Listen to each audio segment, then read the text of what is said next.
உலகெங்கிலும் இருந்து இந்த நிகழ்வை பார்த்து கொண்டிருக்கின்ற சன் தொலைக்காட்சி நேயர்களுக்கு அன்பின் வணக்கம்.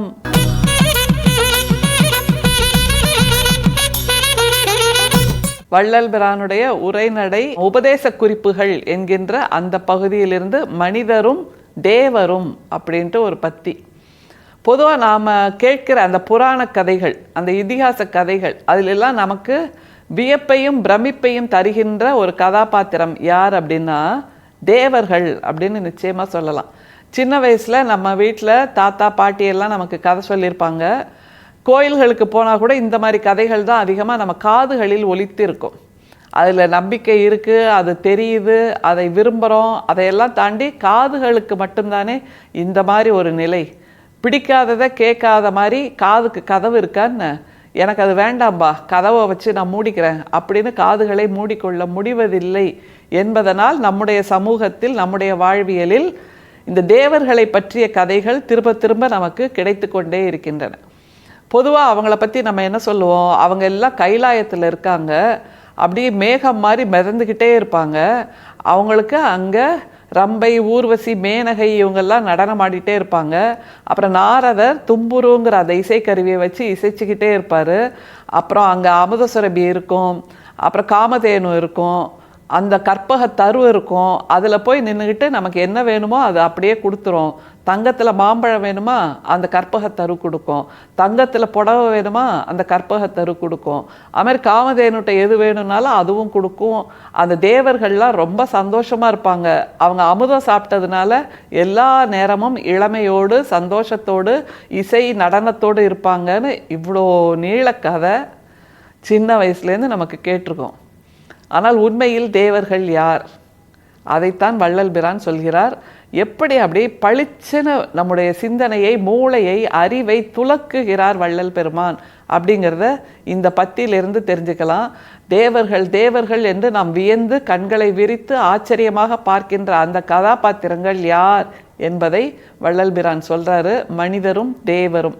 அறிவினது உயர்ச்சியினாலும் தாழ்ச்சியினாலும் தேவர் என்றும் மனிதர் என்றும் சொல்லப்பட்டதை தவிர வேறு எந்த காரணத்தினாலும் அல்ல. ஆனால் தயை விசேஷம் இருக்க வேண்டியது என்பது அறிவு உயர்ச்சியில் அடங்கிவிட்டது. தேவர்களுக்கு 4 கை என்பது ஈகை பற்றிய தயை விசேஷத்தை குறித்து சொன்னதே தவிர வேறு அல்ல. ஆகையால் தயவு வடிவமாக இருக்கின்றவர்களே புண்ணிய தேகிகள், அவர்களே தேவர்களும் ஆவர்.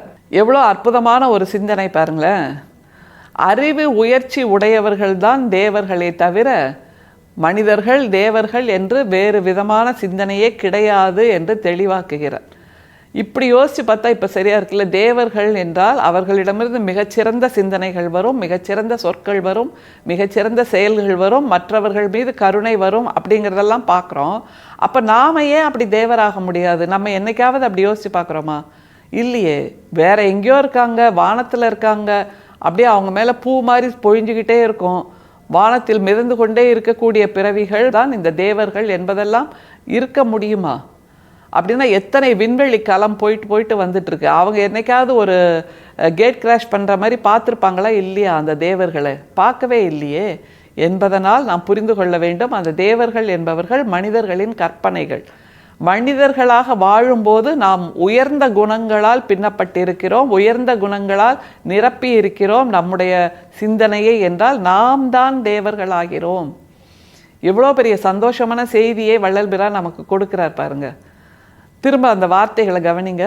அறிவினது உயர்ச்சியினாலும் தாழ்ச்சியினாலும் தேவரென்றும் மனிதரென்றும் சொல்லப்பட்டதை தவிர வேற எந்த காரணத்தினாலும் அல்ல. அறிவு உயர்ந்திருந்தா அவர்களை தேவர்கள் என்று சொல்கிறோம், அறிவு குறைவாக இருந்தால் அவர்களை மனிதர்கள் என்று சொல்கிறோம்.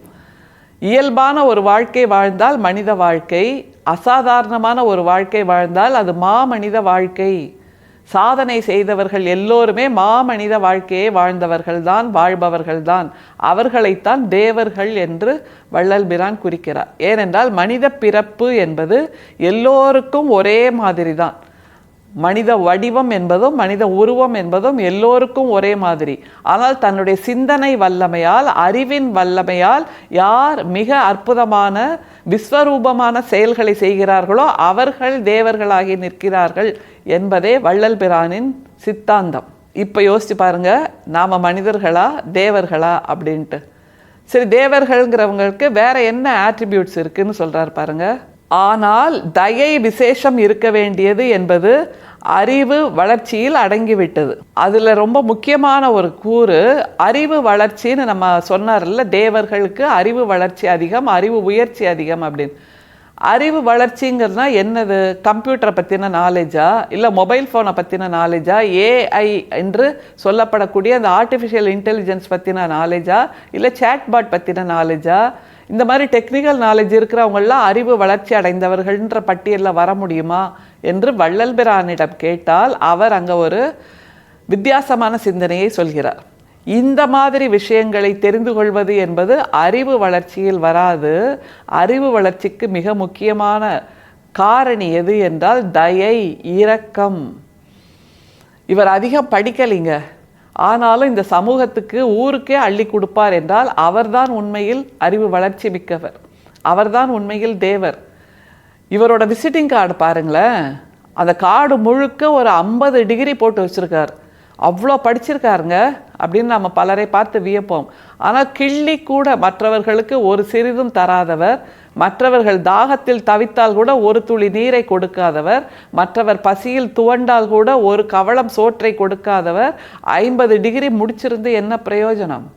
அதுதான் மிக முக்கியம். அந்த வித்தியாசம்தான் தேவர்களும் மனிதர்களும் என்று வள்ளல் பிரான் சொல்கிறார். ஆனால் அறிவு விருத்தி, அறிவு வளர்ச்சி, அறிவு உயர்ச்சி என்பது இரக்கத்தின் பால் பட்டது, கருணையின் பால் பட்டது. யார் அதிக இரக்கத்தோடு இருக்கிறார்களோ அவர்கள்தான் அறிவு உயர்ச்சி பெற்றவர்கள். எத்தனை பேர் கருணை தெய்வங்களாக சமூகத்துக்கு சேவை செய்து கொண்டிருக்கிறார்கள், அவர்களையெல்லாம் நாம் அப்படித்தானே கொண்டாடுகிறோம். அதைத்தான் வள்ளல் பிரான் சொல்கிறார். அடுத்தது வருது பாருங்க, தயை விசேஷம் இருக்க வேண்டியது என்பது அறிவு உயர்ச்சியில் அடங்கிவிட்டது. தேவர்களுக்கு 4 கை என்பது ஈகை பற்றிய தயை விசேஷத்தை குறித்து சொன்னதே தவிர வேறல்ல.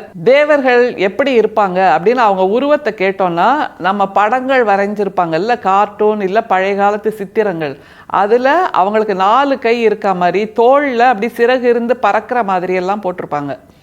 தோளில் சிறகு இருந்து பறக்கிறாங்க அப்படின்னா அவர்கள் முதுகில், அவர்கள் மனசில், அவர்கள் சிந்தனையில் பழைய அந்த கோபதாபங்கள் ஏதுமில்லை, பழைய பொச்சரிப்புகள் ஏதுமில்லை, பழைய சண்டைகள் ஏதுமில்லை, பழைய சச்சரவுகள் ஏதுமில்லை என்பதற்கான அடையாளம். மனசு இலகுவாக இருந்தால், மனசு சிறகு மாதிரி இருந்தால் அப்படியே மனசு பறக்கிற மாதிரி தோணும்ல, அதைத்தான் தேவர்கள் என்கின்ற அந்த அடையாளம் காட்டுகிறது. கூடுதலாக வள்ளல் பிரான் சொல்கிறாரு, அவங்களுக்கு 4 கை என்பது வெறுமே ஒரு புகைப்படம் அல்லது ஓவியத்தின் அழகுக்காக போடுவதல்ல. அந்த 4 கை என்பது அவர்கள் ஈகையில், இரக்கத்தில், கருணையில், காருண்யத்தில் சிறந்தவர்களாக இருக்கிறார்கள் என்பதை காட்டுவதற்கு. அப்படி என்றால் இந்த சமூகத்துக்கு அள்ளி அள்ளி கொடுக்கின்ற மனிதர்கள் பலரும் நம்மால் பார்க்க முடியாத அரூபமான 4 கைகளோடு இருக்கிறார்கள் தான் என்பதை வள்ளல் பிரான் நமக்கு உணர்த்துகிறார். நிறைவு வரிய பாருங்க, தேவர்களுக்கு 4 கை என்பது ஈகை பற்றிய தயை விசேஷத்தை குறித்து சொன்னதே தவிர வேறல்ல. ஆகையால் தயவு வடிவமாக இருக்கிறவர்களே புண்ணிய தேகிகள், அவர்களே தேவர்களும் ஆவர். தயவு வடிவமாக இருக்கின்றவர்களே புண்ணிய தேகிகள், அவர்களே தேவர்களும் ஆவர் என்ற மிக அற்புதமான உன்னதமான சிந்தனையை நமக்கு கொடுத்திருக்கிறார். தயை வடிவம் என்பது பொருளை கொடுப்பது என்று மட்டும் நாம் சுருக்கி அறிந்து கொள்ளக்கூடாது. தயை வடிவம் என்பது ஞானத்தையும் குறிக்கும், உடல் உழைப்பையும் குறிக்கும். என்னால் பணத்தை கொடுக்க முடியாது, உடல் உழைப்பை கொடுக்கிறேன் என்றால் அவர்களும் புண்ணிய தேகிகள். என்னிடம் உடல் உழைப்பையும் கொடுக்க முடியாத அளவுக்கு நான் எளியவனாக, வீக்கானவனாக இருக்கிறேன். என்னால் கொடுக்க முடிந்தது என்னுடைய ஞானத்தை நான் பேசுகிறேன், நான் என்னுடைய சிந்தனையை மக்களுக்கு சொல்கிறேன் என்றால் அதுவும் ஒரு வகையான ஈகைதான். எனவே ஈகை என்பது பொருள், பணம், காசு, துட்டு, மணி மணி மணி மட்டுமல்ல. மக்கள் மீது கருணை கொண்டு நாம் எதை செய்தாலும் அது ஈகைதான் என்பதை நமக்கு வள்ளல் பிரான் காட்டியிருக்கிறார். இந்த நொடியிலிருந்து மனிதர்களாகிய நாம் தேவர்களாக மாற வேண்டும். அதற்காகத்தான் வள்ளல் பிரானை இப்படி ஆழ்ந்து வாசித்து கொண்டிருக்கிறோம், ஆழ்ந்து நேசித்து கொண்டிருக்கிறோம், ஆழ்ந்து யோசித்து கொண்டிருக்கிறோம். இந்த நொடி முதல் நாம் மனிதர்களாகிய நாம் தேவர்களாக மாறுவதற்கான நொடிகளாக மலரட்டும் நம்முடைய வாழ்க்கையில். அருட்பெரும் சோதி, அருட்பெரும் சோதி, தனிப்பெரும் கருணை, அருட்பெரும் சோதி. மீண்டும் சந்திப்போம். நன்றி, வணக்கம்.